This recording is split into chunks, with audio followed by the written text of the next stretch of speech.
Okay, the next one, respecting, and I have some fun with this. Is there anybody in this room that doesn't like to be respected? You really don't like respect, you don't want people to give you respect. What is that all about? No, we all like to be respected, right? But do you think that respect looks the same for me as it does for you, as it does for you, as it does for you, as it does for you? You think it looks different? But what were we taught about respect? Weren't we taught to use the golden rule? Do you remember what the golden rule is? Now, we're truly going to respect each other. And we have different pictures of respect, and we're using the golden rule. Are we missing the mark sometimes? And I talk about this, I use the example of myself. Now, I usually ask my audience, is there anybody in the audience from the South or a military family? Okay, Sal? Did you say from the South? Yes, or you just proved it to me right there. Okay, so you're from the South. Okay, I'm the presenter in this room. You don't know my name. If you want to get my attention, how would you address me?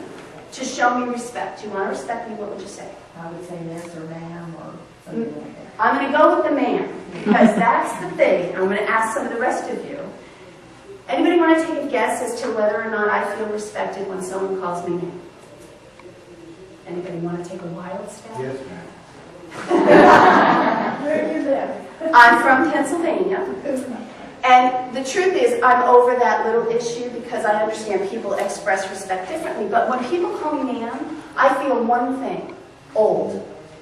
And so you're trying to respect me, and of course I would feel respected by you. But in my earlier years, I would say, what are you trying to say?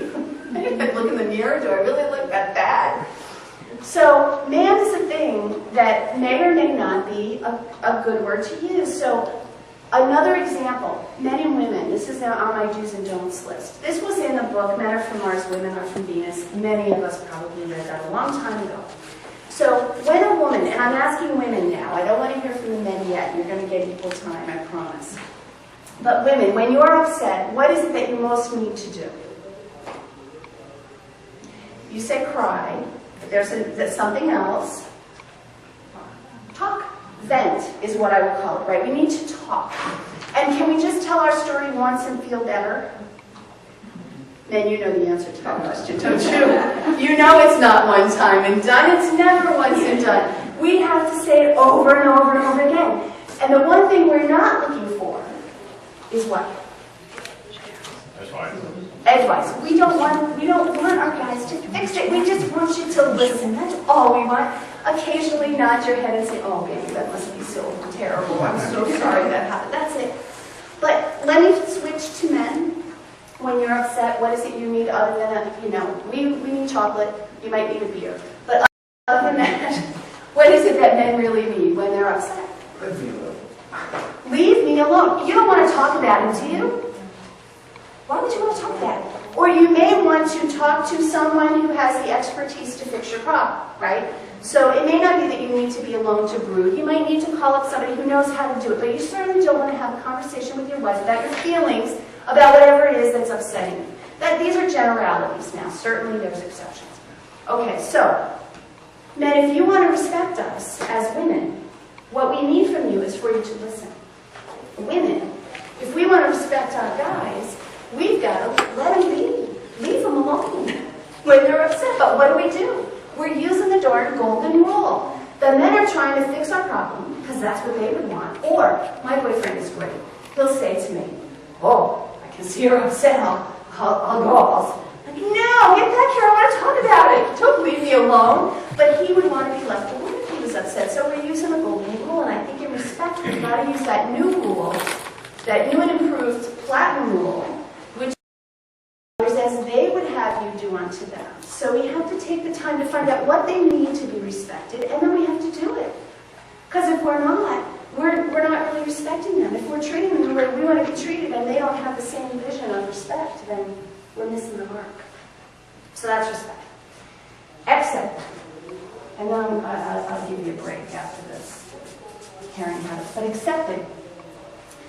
I found this bracelet at JCPenney, and it has a serenity prayer on it. And I really think that the serenity prayer embodies choice theory.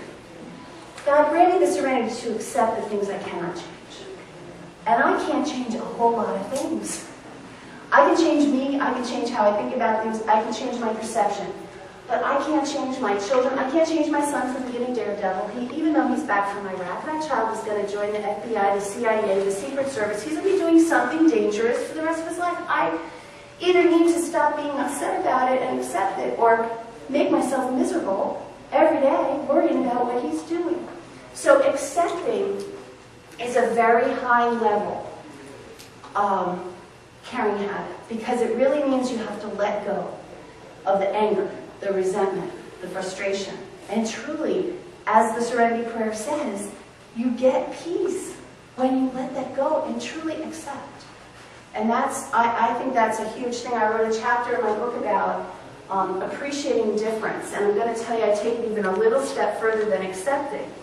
Couples will often start with difference in the conflict stage, right? They're in conflict over it. They fight over it. They're not happy about it.